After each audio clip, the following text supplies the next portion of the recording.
Салам алейкум, добрый вечер, дорогие друзья. С вами сегодня я, Руслан Айсин. Сегодня мы будем говорить с уважаемым другом нашим, политическим деятелем, лидером Национального таджикского альянса и председателем партии Исламского возрождения Таджикистана Мухиддином Кабири.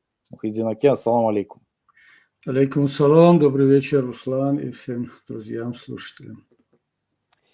Спасибо. Спасибо. Мухиддин Аке, за эти недели накопилось несколько тем, но понятно, что одна из стержневых — саммит БРИКС, который был проведен в моем родном городе, в городе Казани. Но там же побывал и небезызвестный Пешво Эмомали, в общем, с таким же каменным лицом, как и на всех протокольных мероприятиях. Я посмотрел сегодня фотографии. Ну и так не очень понял на самом деле, зачем Таджикистану участие в БРИКС. Таджикистан выносит оттуда, или же это личные какие-то там вопросы решает Эмомали? Руслан, я думаю, что для Таджикистана это важно участвовать на таких мероприятиях. Мы не большая, не крупная страна экономически, политически, чтобы иногда позволить себе игнорировать те или иные встречи, саммиты, которые происходят у нас в регионе. Поэтому для Таджикистана, для Рахмона быть приглашенным на таком саммите, где кроме участников, кроме государств-участников, еще присутствовали представители, по-моему, в совокупности 35 государств, а члены БРИКС, они, по-моему, сейчас 8 или 9 стран, кроме государств-основателей, еще 3 или 4 государства потом присоединились, а сейчас этот БРИКС, этому саммиту придали еще статус БРИКС+, то есть туда были приглашены государства, которые могли бы претендовать на роль партнера БРИКС. Кстати, эта идея была китайская. Китайцы предложили, чтобы провести вот такой, вообще в дальнейшем, не только саммит БРИКС, но иногда саммит БРИКС+, чтобы пригласить еще партнеров потенциальных.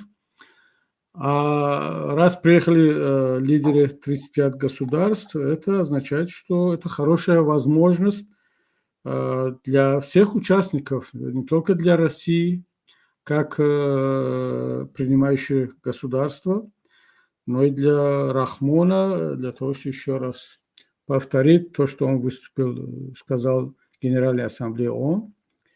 Он повторил те же самые тезисы. И ничего нового, но это еще один повод, возможность для пропаганды, для того, что вот видите, мы какие там крутые. Нас приглашают, мы встречаемся, обсуждаем какие-то глобальные вопросы, как ледники тают везде. И искусственный интеллект, хотя подозреваю, что мало кто там разбирается, что такое искусственный интеллект, но они любят говорить на эти темы. И для того, чтобы понимать, что такое искусственный интеллект, хотя бы иметь минимум обычный интеллект. А там не все, к сожалению, у них достаточно с этим хорошо. Так что я думаю, что имеет такой смысл участвовать в таких мероприятиях, есть смысл для Рахмона и для Таджикистана. Но главное, что там, наверное, это не критика, это для меня, как для дипломата, вполне понятно, что у Рахмона не было возможности встретиться с многими лидерами там. Кстати, это еще хорошая возможность встретиться, поговорить. Он, по-моему, встретился там в кулуарах с Пезешкион, лидером Ирана. Ну, может быть, еще с парами другими коллегами. Но, может быть, я пропустил, но, по-моему, не было встречи с Путиным, насколько я знаю. Но встреча была с президентом Татарстана, кстати, с вашим президентом. Да, было. Ну, так, наверное, у Путина график был такой, у него были встречи с более важными гостями, как лидером Китая, Эрдоганом и так далее. А с Рахмоновым он может встречаться еще в другом случае, при других возможных чаепитиях. А эти встречи я называю по-моему, у тебя это сказал, что это клуб диктаторов. Они могут встречаться по разному поводу, пить чай, делать вид, что проводят важные мероприятия. Так что для Рахмона это неплохой шанс еще раз заявить о себе. А вот в целом, на ваш взгляд, насколько структура БРИКС может быть полезна центральноазиатским странам, народам в экономическом смысле? Потому что я посмотрел итоговое коммюнике, итоговый протокол, который они подписали. Я, честно говоря, кроме пчелы за мед и за все хорошее, ничего конкретного не увидел. То есть это какие-то общие благопожелания. Вот на ваш взгляд, БРИКС может быть какой-то формой, которая поспособствует там, развитию или чему-то Центральной Азии? Руслан, давайте вот сначала разобраться, с какой целью эта организация создана и кем. Это те крупные, экономически крупные государства, причем политически они отличаются друг от друга. Например, Индия довольно демократическое государство, но в отличие, скажем, от России и Китая, Южная Африка то же самое, Бразилия, вроде бы там тоже с демократией, с правами человека не так плохо, как в других государствах. Но вообще БРИКС создано государствами, которые вроде бы они крупнее, они имеют достаточно больших потенциалов, но они не вошли в семерку, G7, то есть крупные экономически развитые государства от США, Япония, Канада, Италия, Германия, Британия и Франция, по-моему.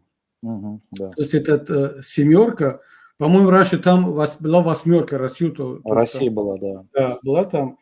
И эти государства решили объединиться. То есть это не противовес НАТО, это не противовес Западу, это противовес как раз G7, семерке. И по многим показателям они уже стали приближаться к G7. И по населению, по-моему, наверное, может быть, даже больше. Я думаю, больше. Да. И вот только Китай и Индия, они уже 3 миллиарда. Уже 3 миллиарда, да. И по экономическому потенциалу, наверное, они не уступают, но их туда не пустили, исходя из других. Видимо, G7 – это крупные экономические государства еще с демократическими правлениями. Они решили объединиться как раз в противовес G7. Но потом туда еще добавились и Иран, Эфиопия, Египет, по-моему, и Эмираты. И на подходе еще другие государства. Но, скорее всего, Китай, который доминирует в этой структуре, мы хотим того или нет, Китай, это проект Китая. Может быть, инициатива исходила изначально из других государств, но Китай, как всегда, очень деликатно, очень аккуратно, не афишируя как бы свою настоящий статус как лидера этих объединений. Кстати, тоже такая же ситуация в рамках ШОС. Да. Все понимают, что ШОС – это китайский проект, но Китай, в отличие от России, в отличие даже от США, которые иногда показывает, что в НАТО кто хозяин, а Китай так не поступает. Но тем не менее все понимают, что все там под контролем Китая. И самое главное, что вот Китай иногда позволяет России делать вид, что именно вот, то есть Россия тоже играет важную роль в этой структуре, но Китай это делает специально, позволяет России почувствовать именно себя таковым, потому что такая позиция выгодна и Китаю, и другим государствам. Поэтому, исходя из этого, я думаю, что государства Центральной Азии, они, например, Казахстан, который мог бы по многим параметрам претендовать на такую же роль, но Казахстан поступает немножко по-другому, потому что не хочет портить отношения с Западом, с Европой. И участвуя в различных проектах, так в рамках ШОС, ОДКБ, сейчас БРИКС как страна-партнер, но тем не менее Казахстан пользуется очень многими другими льготами, которые предоставляют ему США и Европа. Поэтому для Казахстана более важным является именно это. И Узбекистан мог претендовать, но у Узбекистана тоже самая такая же позиция. Так что, тем более, что БРИКС как государство пока никому ничего не обещает. Все эти государства, члены БРИКС, в том числе государства Центральной Азии, могут решать свои проблемы или выстроить свое взаимоотношение со всеми государствами членами БРИКС в обход БРИКСа и напрямую. У них прекрасные отношения с Китаем, у всех государств. И они не нуждаются в том, чтобы эти отношения, они выстраивались еще как-то по линии БРИКС.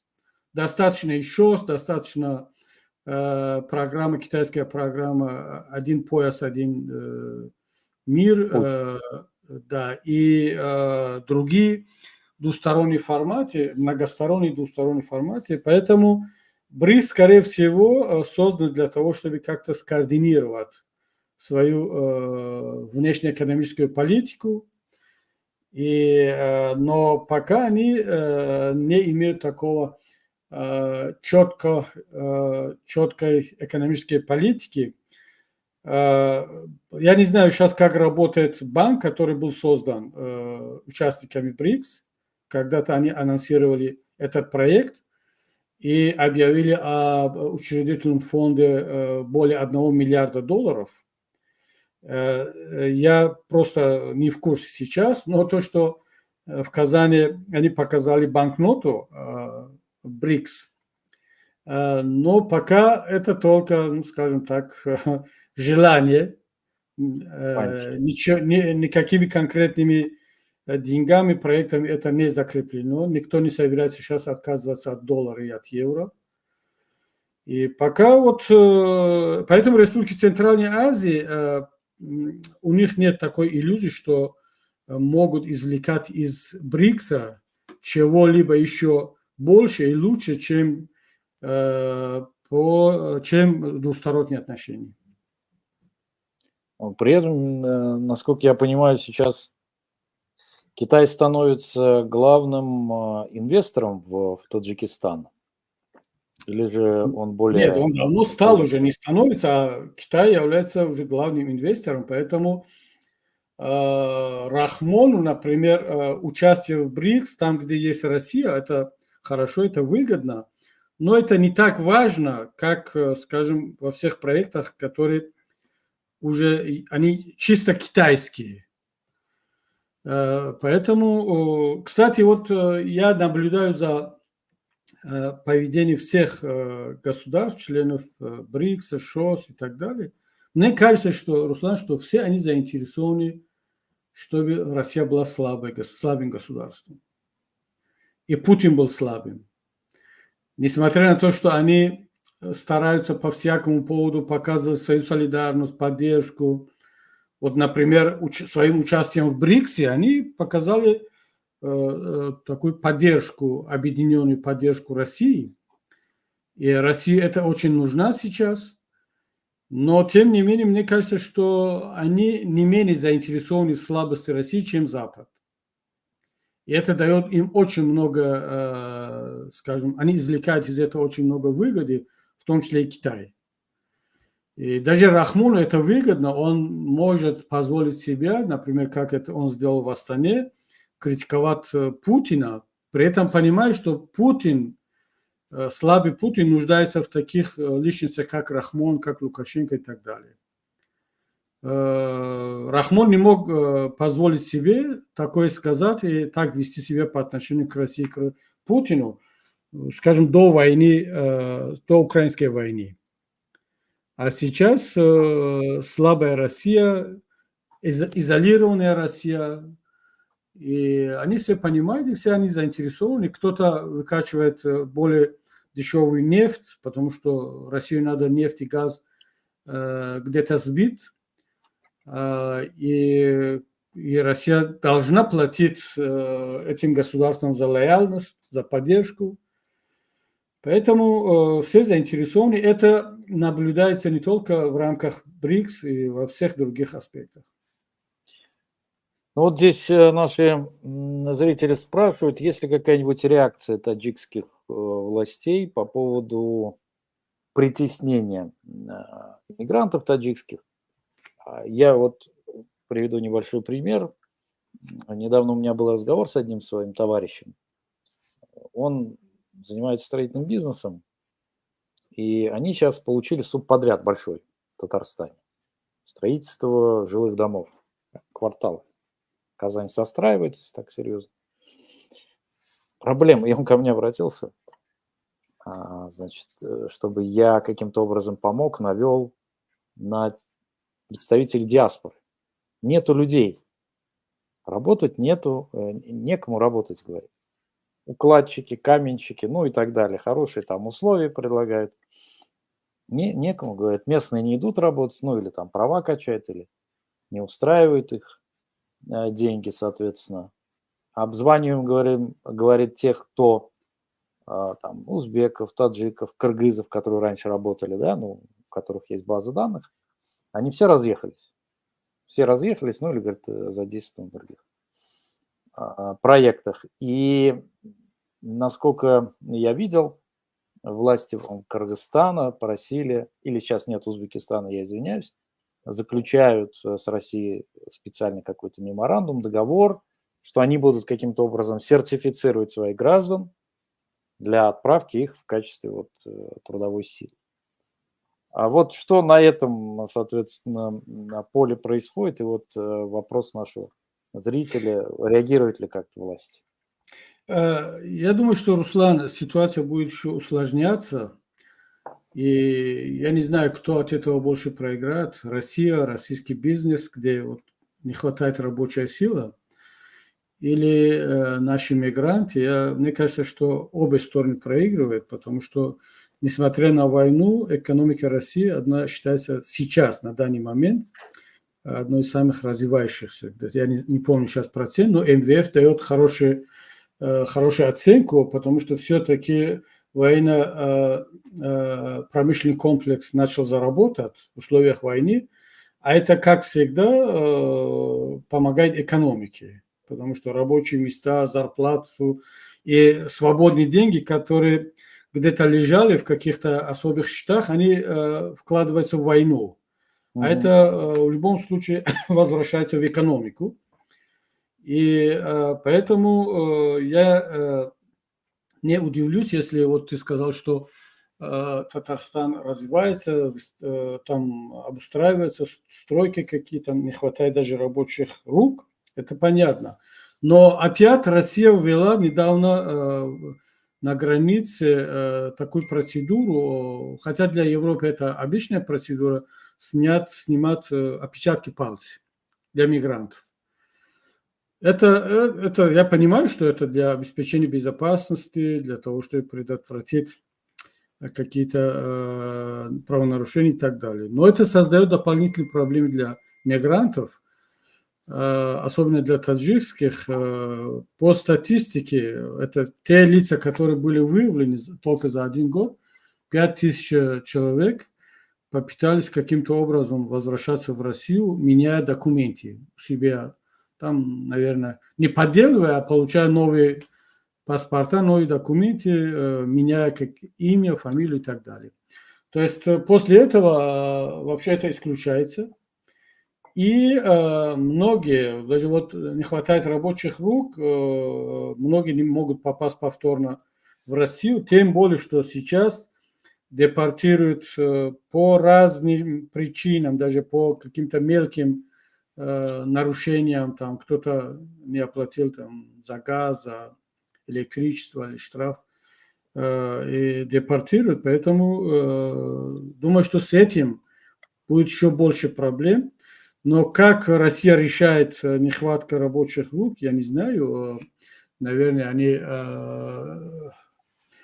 у них есть какие-то альтернативы. Но для таджиков, для Таджикистана это будет иметь огромное значение, негативное значение, потому что это опять означает, что наши мигранты, которые не могут попасть в Европу, Южную Корею, сейчас Турция ввела визу, Эмираты, они не пускают одиноких мужчин, только если с семьей можно получить визу. Иран то же самое. И с учетом всего этого, я думаю, что для таджикских граждан это ничего хорошего не обещает. Только проблемы, только потеря рабочих мест. Но, насколько я знаю, насколько понимаю, заместить рабочие силы Россия не в состоянии, альтернативы нет. Зубаревич, вот есть, знаете, такая неплохая эксперт, но она четко сказала, это все отразится на гражданах, на стоимости. Таксистов не будет, понятно, там пойдут местные не за 100 тысяч работать, а за 200 тысяч рублей.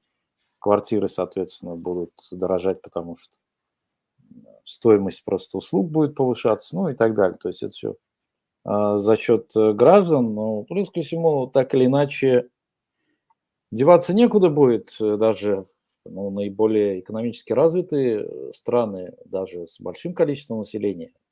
Даже китайцы сейчас нуждаются, что говорить. Китайцы нуждаются в рабочих руках. Это как бы нонсенс, но это действительно так. И корейцы, и японцы сейчас вынуждены, и Германия, где уж там настолько помешаны на арбайте, что, так сказать, они вынуждены завозить, американцы. Ну, это как бы от этого никуда не уйдешь. Ну, видимо, какой-то страх все-таки присутствует, потому что не могут переварить. Таджики люди очень такие крепкие в этом смысле, духовные, верующие, и поэтому, естественно, их невозможно проштамповать под идею и идеологию там русского мира и всего остального. Поэтому вот в отношении них такие вещи проходят и происходят, соответственно. Здесь случилась на Медне интересная новость. Якобы Рахмон распорядился, чтобы тех, кого судили, арестовывали или каким-то образом притесняли по поводу того, что они ставили лайки, перепосты в социальных сетях, ну или писали какие-то критические свои мысли, тезисы, чтобы их реабилитировали. И вроде там, значит, МВД тут же начали шерстить, и все эти не судебные, досудебные дела каким-то образом реанимировать и расчищать. Насколько это правда, и если это правда, в чем смысл этой затеи, мы же прекрасно понимаем, что как бы Рахмон это не человек, Да, который Руслан, за свободу слова. это правда, к счастью, так есть, я прочитал.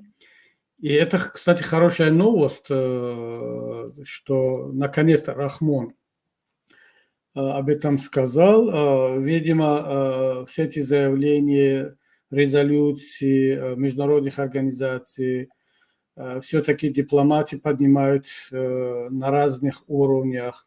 Мы об этом говорим. Ну, это ужасно. Это ужасно, что, наверное, Таджикистан единственная страна, где только за один лайк дают 9 лет, 10 лет срока. И это я помню, Насимджон Шарипов был мигрант, он вернулся из России в Таджикистан, и только за то, что он под моим видео ставил лайк, осудили молодого человека на 9 лет. И Тут возникает вопрос. Да, с одной стороны, это хорошо, что наконец-то Рахмон об этом сказал, и силовые структуры как-то начали шевелиться. Но тут возникает вопрос. Ну, хорошо. А Рахмон не знал, что такая ситуация есть до этого. То есть лет 7-8 продолжалась эта практика. И насколько она была законна. То есть, если действия силовиков законно, закон предусматривает это, то имеет ли право Рахмон потребовать от силовиков в нарушении действующего законодательства не привлекать к уголовной ответственности за лайк? Ну Или то есть за, парадокс есть юридический, да, закон да, есть. или за какие-то Мгм. комментарии. Тут парадокс. И кто здесь нарушает закон? Силовики нарушали в течение 7-8 лет законы страны, Да. сажая там, наказывая за лайк. Или сейчас Рахмон нарушает закон. Это называется превышение полномочий. И тут, конечно, парадокс юридический, но в условиях Таджикистана никто об этом не говорит, потому что слова президента – это уже закон, он выше закона. Даже многие могут сейчас меня критиковать, что «а вы что хотите? Вот вам не нравится то, что Рахмон дал такое поручение». Нет, нам это нравится. Ну, слава Богу, что он наконец-то додумался до этого. Это я в самом начале сказал, что это хорошая новость, это положительно. Но это говорит еще о том, что вот Рахмон будет еще неплохо, если он будет продолжать эту линию. Но он начал, он сказал, что это плохо, не надо так поступить, и надо наказать пару людей, пару судей, там, прокуроров, силовиков за то, что они наказывали так жестко людей за какие-то лайки, комментарии и так далее.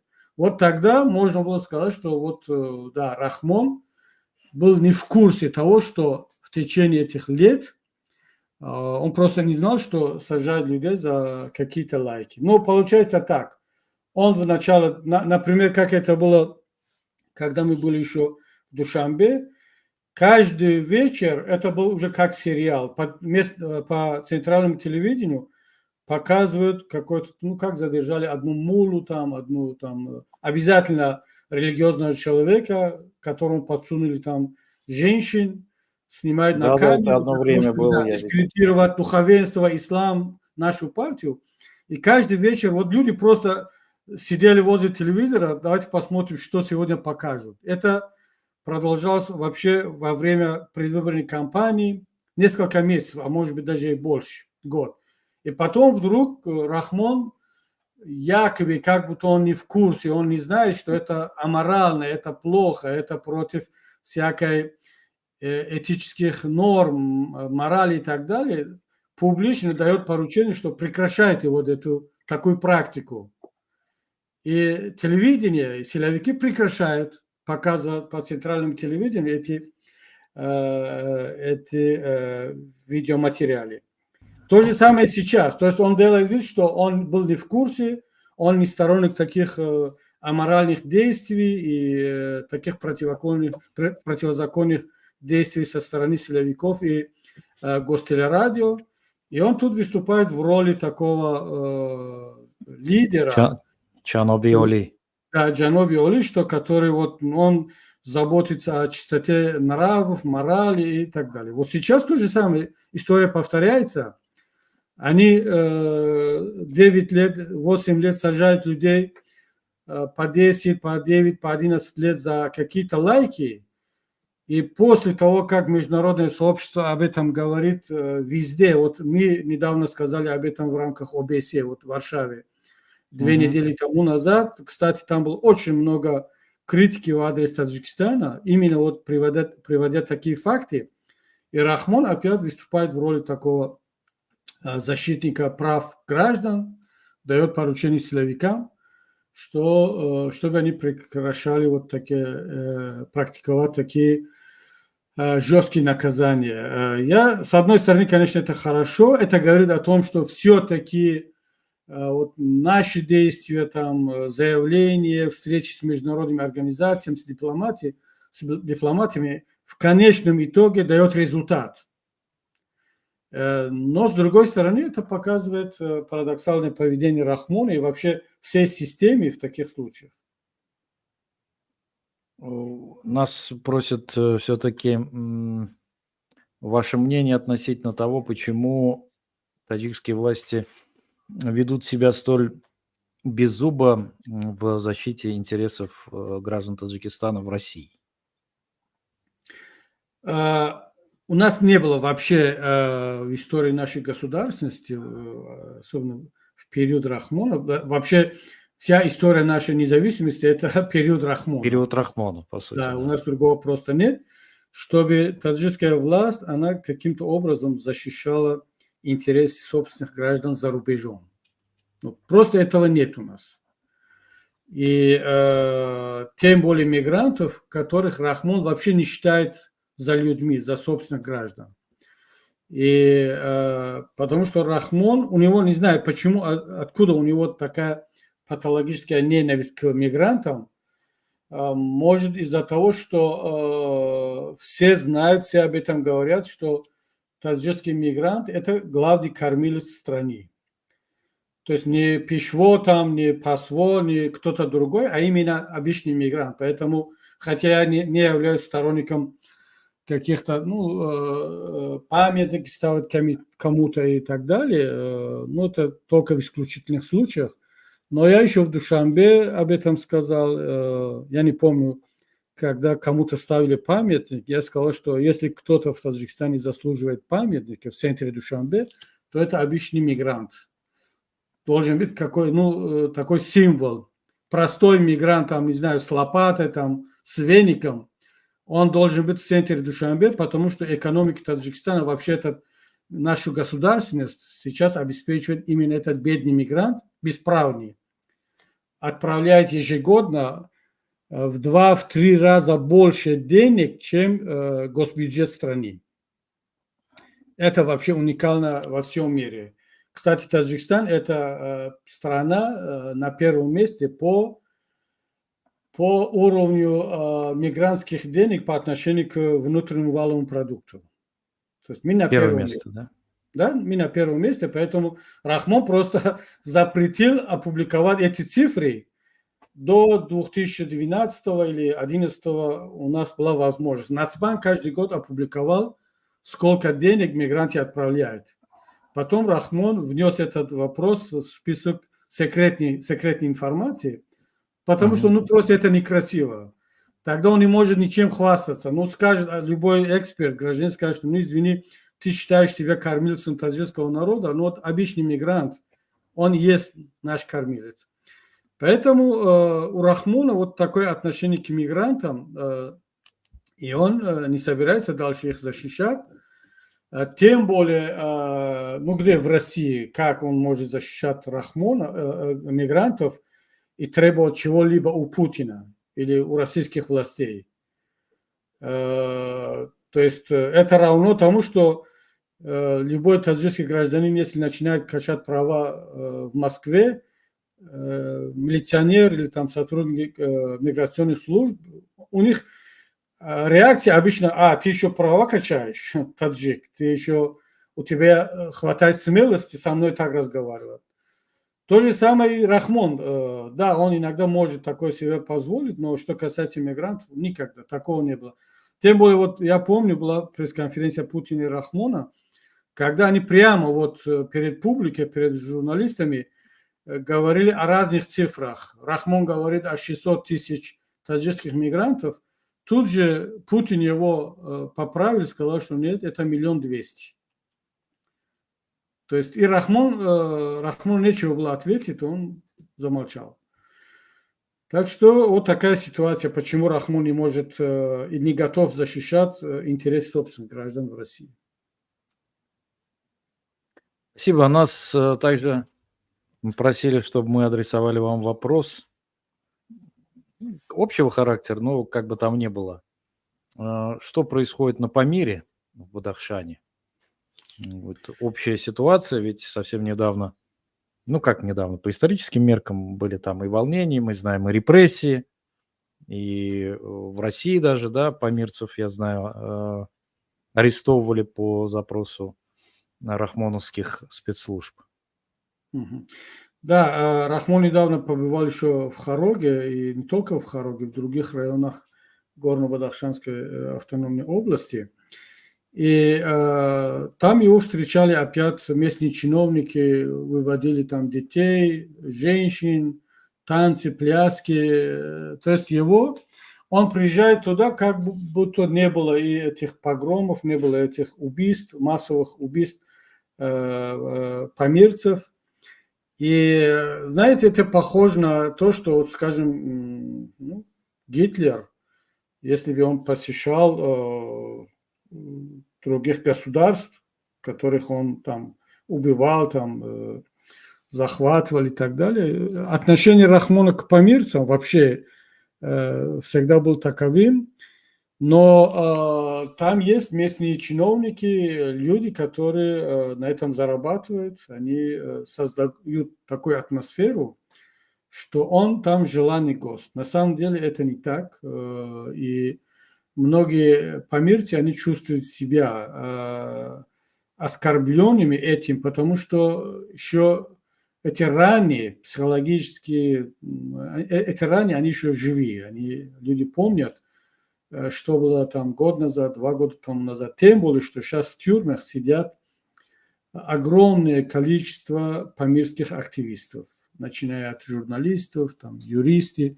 Кстати, среди этих, или, по-моему, 30 лет заключения он получил, Эргашев, он был молодой человек, который выдвигался в кандидат в президент. Без спроса, без согласования, да? Да, без спроса, без согласования. Человек просто не знал, видимо, что в Таджикистане кандидаты могут быть только от политических партий. Он решил собрать там несколько сот тысяч подписей и начал эту кампанию.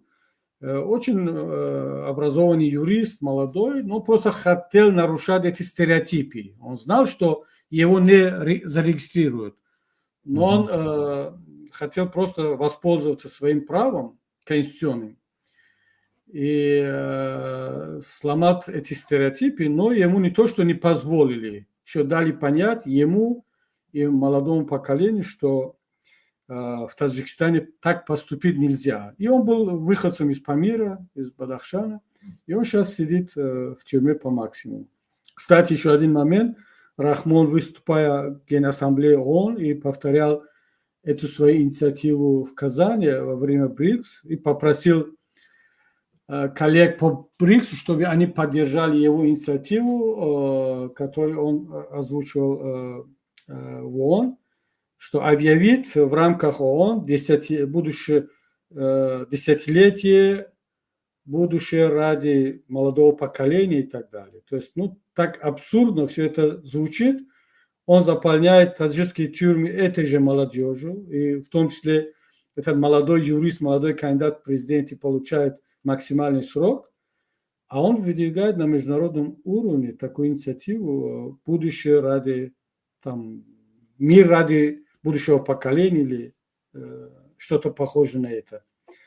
Он думает, что будущее поколение только его дети, его семья, его внуки, а все остальные не входят в это будущее поколение, в том числе эти молодежь, которая сидит в тюрьмах. Так что что касается общей ситуации на Памире, сейчас Рахмон старается там что-то делать, показывает, что строит там что-то, какие-то объекты открывает, как всегда, но от этого общая ситуация не меняется, потому что когда общая безработица по всей стране, уровень жизни падает, Рахмон просто не может какими-то показательными проектами решать фундаментальные социально-экономические вопросы. И также на Памире, как во всех других регионах, ситуация ухудшается. Тем более на Памире, потому что там инфраструктура за эти годы, за годы правления Рахмона, просто она настолько уничтожена, что регион, который просто богат всеми природными ресурсами, минералами, и имея доступ, прямой доступ к Китаю, а это ворота Таджикистана в Китай, а основной товарооборот зарубежный это именно с Китаем, в принципе, этот регион должен развиваться и без Душанбе. Но Рахмон забрал у Памира все, не только политическая независимость. Кстати, там есть, как оно называется, не блокпост, не пограничный, а именно таможенные посты на границе, именно на Памире, в Бадахшане. Но раньше, везде так происходит. Пересекает товар, груз, машина, там и оформляется. Но только не на Памире. Машина доедет до Душанбе 500 километров и оформляется в Душанбе. Не на Памире, а именно в Душанбе. Там просто они фиксируют, что такая машина пересекает границу, а товар оформляется в Душанбе. Почему? Потому что Рахмон просто не доверяет местному населению, а там местные чиновники, местные сотрудники должны быть в основном или из Памира, там горный район, Мургабский район, Высокогорье, кроме памирцев, наверное, из Душанбе, из Дангари, из родного села Рахмона, никто там работать не будет. Это таможенный пост, чтобы оформлять груз. Они хотят, чтобы все это было под их контролем. Никакие деньги в местный бюджет, через местный бюджет они не проходили. Там они не должны зафиксироваться. Если они фиксируются где-то на таможне, там, оформляются документы, потом украсть этих денег будет намного сложнее. Потому что этот документ уже вошел в оборот. Эти деньги, они где-то зафиксированы.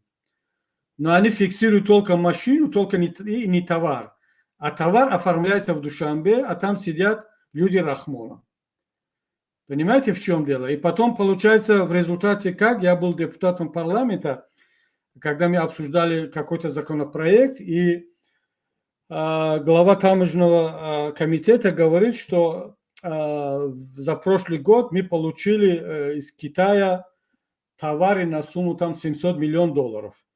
И на неделю раньше китайская сторона объявляет, что на 1,7 миллиарда долларов пересекли товар китайско-таджикскую границу. Я спрашиваю у председателя таможенного комитета, как так получается, что китайцы объявляют о 1,7 миллиарда долларов, а ваша таможенная служба говорит о 700 миллионов долларов. Почему такая большая разница в статистике? А знаете, что он ответил? Он говорит, что, знаете, у китайцев и у нас разные методики подсчетов.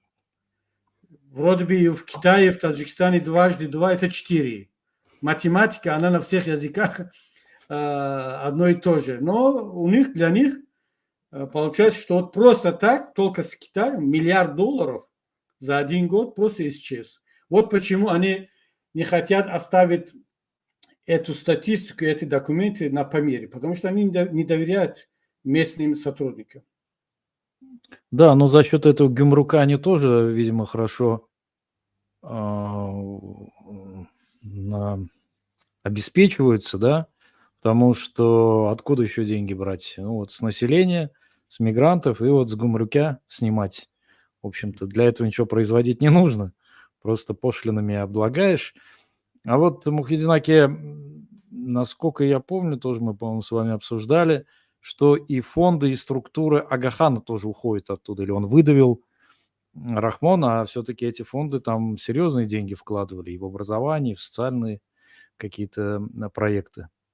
Да, он выдавил все структуры Агахана, хотя Агахан сам и все его структуры, они были дистанцировались от внутренней политики. Они даже, я помню, что лоббировали интересы Таджикистана и лично самого Рахмона на всех международных площадках. Но вся проблема в том, что Рахмон просто он не терпит конкуренцию абсолютно. И как бы он не старался, чтобы памирцы считали его не только политическим лидером, но еще духовным лидером. Он же пешво, он же подшо, падишах. Они же постоянно повторяют его пропагандистская структура, что подшо представитель Аллаха, Бога, наместник Аллаха. То есть Это как и султан эст, как там подшо звучит на своей персидском. худо, то есть это Да, подшо да, да. тен Аллаха, тен Да, да. Бога. Но для памирцев, тем более для исмаилитов, Агахан и духовный лидер это нечто другое. То есть они считают Рахмона своим лидером тоже, политическим лидером, президентом страны, но для Рахмона этого недостаточно. И каждый раз, когда Агахан приезжал в Таджикистан, и Рахмон же видел это, как люди его встречают, как относятся к нему, и посчитал, что вот надо избавиться от конкурента.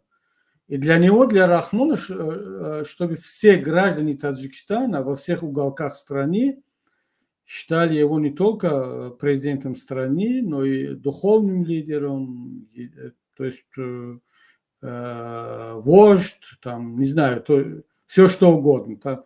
Поэтому он и выдавил все структуры Агахана. Это таким образом он хотел наказать памирцев, что вы не признаете меня как духовного лидера, вот я лишаю вам непосредственного контакта или сотрудничества, взаимодействия со структурами вашего лидера. Кстати, он также поступил с ханафитами, когда он организовал международный симпозиум по поводу Абу Ханифи, пригласил очень много известных исламских ученых, мировых лидеров. Кстати, я об этом написал, у меня была идея, это моя инициатива, я написал сначала в Академии наук, что совместно с нашей партией провести вот такую конференцию, научную конференцию про Абу Ханифи, это было еще за несколько лет до этого.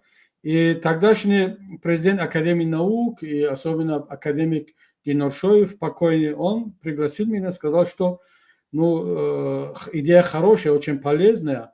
Было бы неплохо, если я написал письмо аппарату президенту, чтобы они поддержали эту инициативу и дали добро.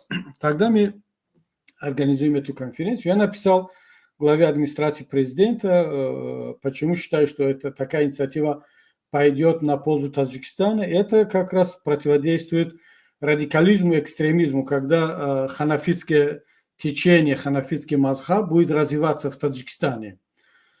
И они сказали, что изучают этот вопрос, то есть мое предложение. Через год Рахмон объявляет о такой инициативе «Год Абу Ханифа» и международный симпозиум.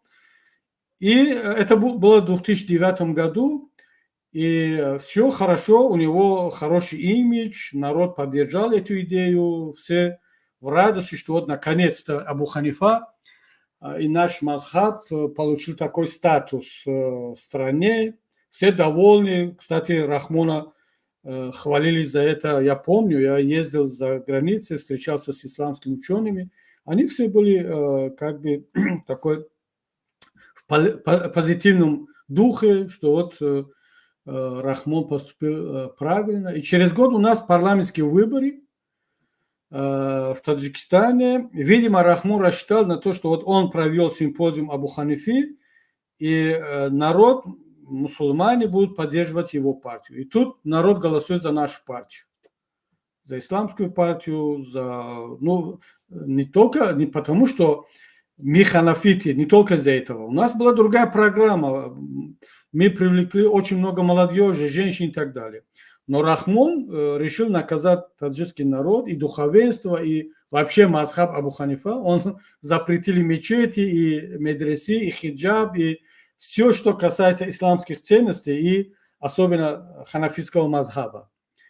Это потом кто-то мне из моих знакомых, комитет по делам религии, сказал, что я спросил, а почему так? Вроде бы Рахмон организовал международный симпозиум Абу Ханифи, и вдруг резкий такой поворот, он сейчас идет против религии, религиозных организаций, а он сказал, что а почему Рахмон должен поступить по-другому? Результаты выборов показали, что народ не оценил его инициативу. А он, проводя вот этот симпозиум, рассчитывал на то, что его будут считать главным мусульманином, духовным лидером, а тут народ взял и голосовал за вашу партию. Теперь Рахмон наказывает и ханафизм, ханафитские течения, и ислам, и религиозные структуры, и мусульман, все в целом. Такая же история с исмаилитами, с памирцами, с Агаханом. Так что Рахмон сильно наказывает всех, кого он считает своим конкурентом. Я хотел такой вопрос задать, он немножко специфический, но все-таки усилил ли имам Али Рахмон охрану? То есть вот обычно такие люди, мы как-то обсуждали с вами, что он провел чистку, там бывший министр, МВД и так далее. То есть вот даже бывшие вроде силовики, которые были в свое время приближены к нему или выполняли специфические поручения, попали вот в разряд людей, которым он уже не доверяет. Соответственно, такие люди опираются вот на свое ближайшее окружение, ну, охрану, как Путин. У него охранники, адъютанты становятся губернаторами, становятся какими-то, значит, чиновниками, министрами. Вот несколько его охранников, адъютантов были министр, один МЧС, там Зиничев погиб, второй сейчас там Дюмин, тоже на верхах. Ну и вот есть ли подобное у Рахмона? Насколько я помню, сейчас раньше был заместителем министра КГБ, сейчас он управляет, он директор вообще, как оно называется, всех тюрем Таджикистана, я сейчас не помню, да, как оно официально называется, и он, Мансур Умаров, он был не главным охранником, но он работал в этих структурах. Других я сейчас не помню, кого он еще назначил где-то, как Путин, например. Я знаю, в курсе, что у Путина такая практика, а у Рахмона, по-моему, не так сильно. Он не назначает своих охранников на разные должности, высокие должности, но вот у если него просто родственники посмотреть, есть, у него родственники есть, да? Да, у него, да. Тем более, что Таджикистан не такая большая страна, Большая, как Россия, да. И у Путина немного родственников. Да, да. А у Рахмона много родственников, и страна небольшая, всего 5 областей, в отличие от России, там, где 80 субъектов и так далее. Да. И поэтому тут другая ситуация. Но если просто посмотреть на видео, на фото, где Рахмон просто разъезжается по стране, и это уже видно вот, визуально, что он дистанцируется от всех. Он как одинокий человек. И он даже, когда идет посередине поля, там, хлопчатое или там кукурузное поле, или там пшеница и так далее, хлопковое поле, там обязательно ковер, хотя это выглядит очень абсурдно. Ковер и хлопковое поле. Ну, он мог же надеть там какие-то керзы и сапоги, пройти там метров 20, ну, как Лукашенко, например, вести себя как свой друг. Нет, обязательно он должен всегда вот этот статус падишаха, который ходит по коврам, он это держит, и когда посещает какие-то сады, поле, там, кукурузное поле, хлопковое поле и так далее. Но самое главное, что вокруг него никого. То есть дистанция очень большая. Это говорит о том, что он боится, у него уже паранойя, ну, как у многих других диктаторов. Так что он сильно меняет вообще эту структуру, усилил охрану. И На это есть свои причины. Ему виднее, наверное. Я даже помню, когда умер а, Туркменбаши Сапармурат Ниязов, то, вспомните, первым делом был арестован начальник его службы безопасности. Считалось, что он главный там, значит, после смерти Сапармурата, и он определял преемника, его быстро арестовали, даже так организовали аварию на вот этом на центральной площади в Ашгабаде. Его арестовали, потом там где-то его следы сгинули, там никто не интересовался, естественно. И тут же вот вышел Гурбангулы, который как бы не считался фаворитом в этой преемнической гонке, но был лечащим там зубным врачом. Но вот от руководителя охраны в таких автократиях, тоталитарных структурах очень многое зависит. Был, я помню, у Сталина начальник службы безопасности, как же его фамилия-то была, на «С». Он говорил, что не будет меня, не будет хозяина. И его арестовали, то есть Берия настоял на том, чтобы его арестовали. Как же у него фамилия-то забыл. И буквально через несколько месяцев Сталина убили. То есть такое было, там же уже Берия заменил вот в день смерти, в день убийства всю охрану по периметру. То есть я думаю, что они все эти истории, естественно, знают, читают товарища Сталина обязательно, как хрестоматийный пример.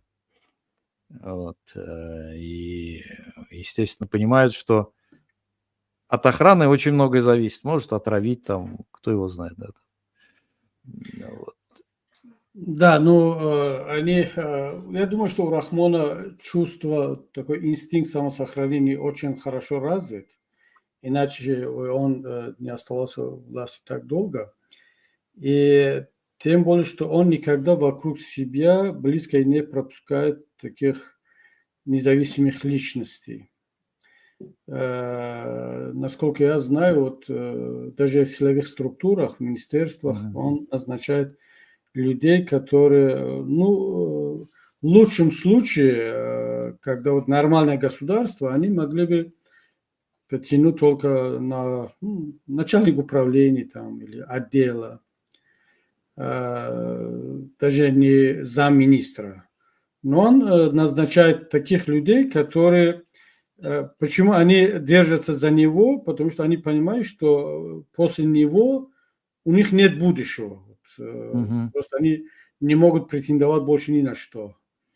И не хватает ни харизмы, ни мужества, никаких амбиций даже у них нет, чтобы вот как Берия или как я недавно тоже, обычно это в Африке случается, когда, ну, смотришь там начальник охраны или начальник штаба, он организует переворот и становится президентом или главой государства.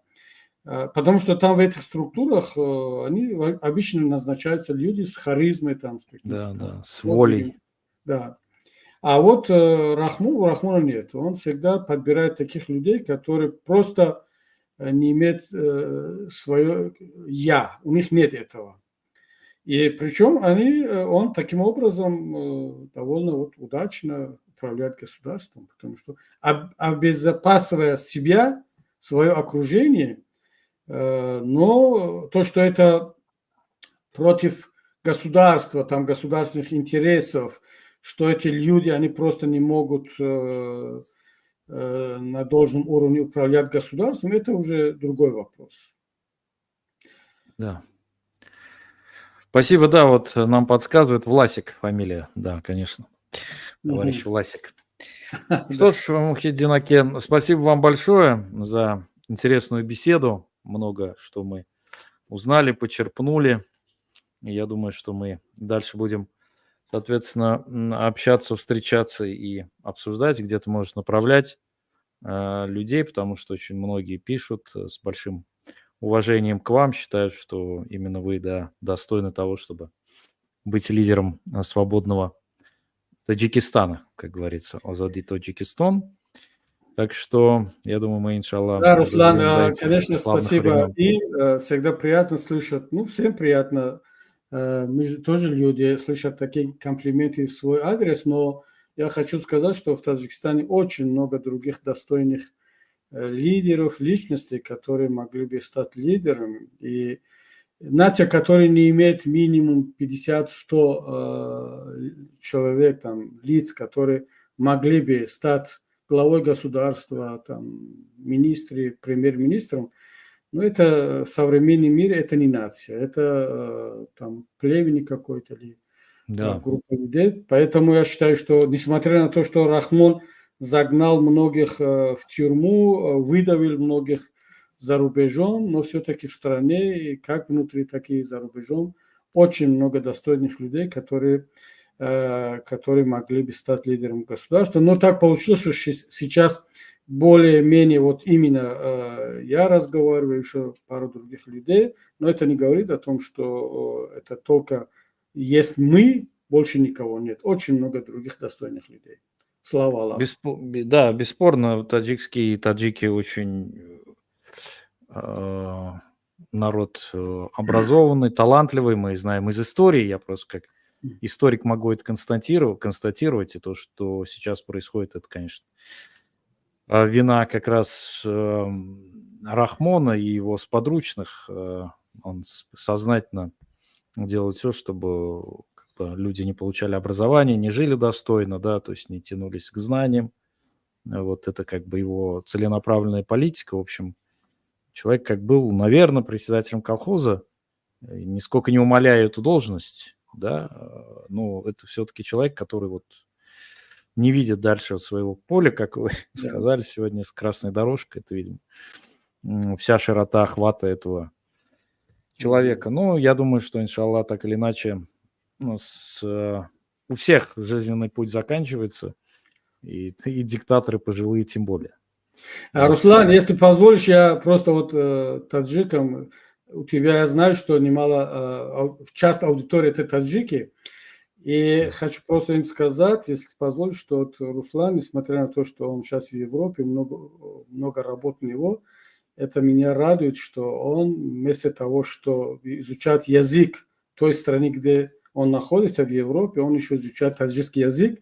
То, что ты мне отправил, это меня очень радует. Это говорит о том, что у тебя есть какие-то внутренние связи с таджикским народом, духовные там. Да, это очень, мы должны это ценить. Это для меня лично это многое значит. Рахмат, ну, богатая культура, и все-таки и татары, и исламский мир в России очень тесно связан. Большая ученость пришла именно через Таджикистан, это хорошо известно. Я даже помню, я учился, фарси я учил немножко, а вот когда мы учились, сделали разбор, значит, стихотворений наших классиков или их произведений на старотатарском, это он не соответствует нынешнему уже. И вот делали разбор, но там на 20-25% это все вот таджикские, фарси слова. То есть вот даже на уровне языкового это очень тесное переплетение, конечно, поэтому... Да и старотурецкий, вот османский язык, оно, если у вас там 20-30%, у них даже более 50%, они сами называют османский язык, это персидские слова. Персидский язык, да, по сути, да. Очень много выражений, ну вот то, что мы сегодня говорили, гюмрюк, у турков до сих пор. Многие слова, которые вот... Тюркские слова, я прожил же в Турции, я смотрю, они персидские просто. То есть у нас они другие, а это влияние очень сильно осталось. Поэтому я думаю, что нам надо укреплять наше единство, наше сообщество совместное, потому что, в общем, мы одно целое. И та ситуация, в которую попали сейчас таджики, до этого братья-чеченцы, братья и сестры чеченцы, когда их объявили фактически народом врагом, вот то, что происходит сейчас с таджиками, это очень печально, поэтому мы считаем в двойной ответственности необходимость помогать, содействовать нашим дорогим братьям и сестрам, потому что они в такой ситуации, и надо помогать тем, кто помогает, раз мы одно целое, как говорится. Да, хорошо, Руслан, спасибо за поддержку, за все, что ты делаешь для таджикского народа, вообще для всех народов нашего региона. Так что будем дальше работать.